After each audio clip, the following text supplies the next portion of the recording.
Ел далаға егін ора келіп, құмараны сүтімен шөптің арасын. Ертеді, атай мен әжей өмір сүріпті, олардың бала.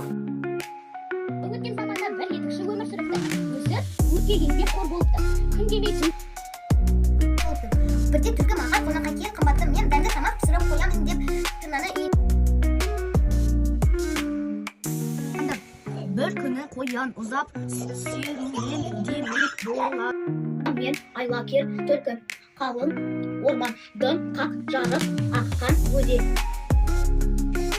Байға 20 теңге қарыз екен, бай оны үйіне шақырып ұятсыз екенсің, ақшамды қашан бересің дейді.